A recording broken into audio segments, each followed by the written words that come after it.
May isang uri ng isda sa Masbate na malabutete ang itsura at kamag-anak daw ng mga puffer fish. May kamandag din kaya?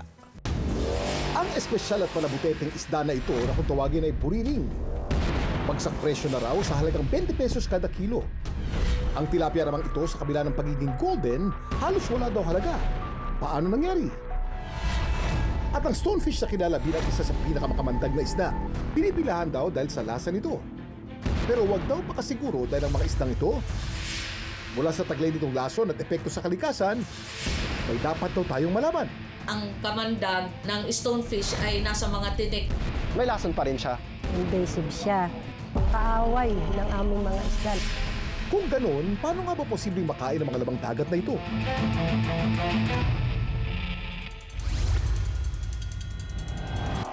Tuwing mga buwan ng July hanggang September, saganang Masbate sa isda na kung tawagin ay buriring.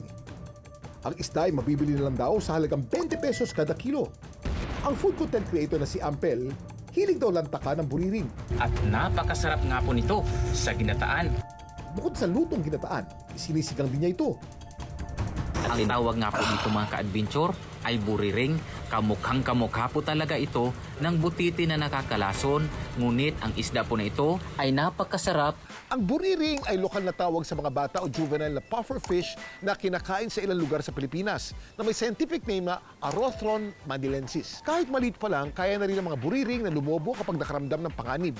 Depensa ito para magmukhang mas malaki at mas mahirap silang kainin ng mga predator. Dami mong alam, Kuya Kim! Sa Masbate, taon-taon ginaganap ang Buriring Festival. Dito makakatikim ng iba't ibang luto ng isdang ito. Pero ang isang putahe na gustong-gusto ng mga residente ay ang paksiw na buriring.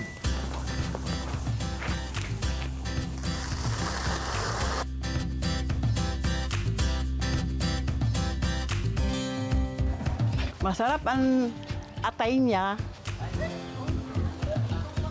Sarap. Ang mas malalaking butete ay kadalasang hindi na kinakain dahil ang ilang uri nito ay pwedeng magtaglay ng tetrodotoxin, isang mapanganib na lason. Bagamat ito ay maliit pa lamang o juvenile, kaya ang concentration o toxicity ng laman ay kaunti pa lamang. Once ito ay lumaki na, syempre nagkakaroon din ng bioaccumulation ng toxins. Yun yung time na talagang nakakalason na siya. Kaya mahalagang siguruhing ligtas at tama ang uri nito bago lutuin at kainin. Mula sa munting buriring, isa sa pinakamakamandang na isda. Pinipilahan daw dahil sa lasa nito. Ang kamandag ng stonefish ay nasa mga tinik. Invasive siya. Kaaway ng aming mga isda. Dito sa Palawan, ang pera nyo magiging bato talaga. Pero in the form of stonefish naman. Ang stonefish kasi na tinatawag ding bantol. Considered na isa sa pinakamakamandang na isda sa mundo. May matulis itong tinik sa likod na naglalabas ng malakas na venom kapag naapakan o mahawakan.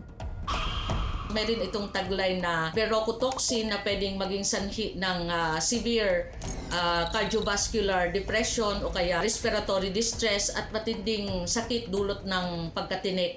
Pero ang pinakamabisang depensa ng stonefish ay hindi ang lason kundi ang pagiging halos invisible. Ang galing nito mag-camouflage. Dahil sobrang husay nito mag-camouflage, maraming diver ang di namamalayang may stonefish pala sa harap nila at natatapakan nila o nahawakan nila. Dami mong alam, Kuya Kim! Sa ilan pang probinsya kung saan ito nahuhuli, mabibili daw ito sa mga palengke mula 800 to 1,000 pesos per kilo. May kamahalan man, hindi naman daw kaya mababato sa lasa nito? Si Angelo, isang mangingisda ay matagal na raw kumakain ng bantol. Kaya sanay na rin siya sa paghahanda nito. Ngayon po ay maghahanap din ng bantol. Yan, dito sa probinsya namin ay napakaraming bantol. Yan, dito lang siya matatagpuan sa mga batuhan. Ang nahuling bantol, nililinis ng mabuti, tsaka inaalis ng mga tinik at pinapakuluan para maalis ang lason. Mahalagang tandaan na ang kamandag ng stonefish ay nasa mga tinik at mga glandulang kaugnay nito, hindi sa laman ng isda. Tapos ay saka pa lang niya ito lulutuin.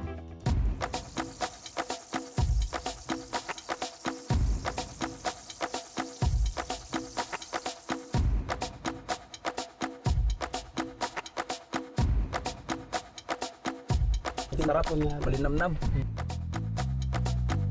Sarap nga ito kahit ihaw lang pwede. Kung ang stonefish ay kilala dahil sa kapangyarihan ng venom, Iba naman ang dahilan kung bakit nakakaagaw pansin ang susunod nating isda. Kilalanin natin ang golden tilapia. Dito sa Sampaloc Lake sa San Pablo City sa Laguna, may ginto raw na matatagpuan. Ito ang golden tilapia o Midas cyclid. Ang Midas cyclid ay madali daw makilala dahil sa kulay nitong dilaw o kahel. Ang kakaibang kulay nito ay bunga ng genetic mutation o selective breeding, kaya nababawasan ang maitim na pigment at nagiging dilaw o ginintuan ng katawan. Kahit mukhang espesyal, hindi naman bagong uri ng isda ang golden tilapia. Isa rin itong tilapia, nagkaiba lang sa kulay dahil sa kanilang mga genes. Pero ang tilapia na ito hindi raw katutubo sa Pilipinas. Posibleng ang mga unang golden tilapia ay nakawala raw sa mga nag-aalaga nito at aksidentally nadala sa katubigan. Bukod sa kakaibang kulay, ang golden tilapia pwedeng maging banta sa mga katutubong isda dahil isa itong invasive alien species.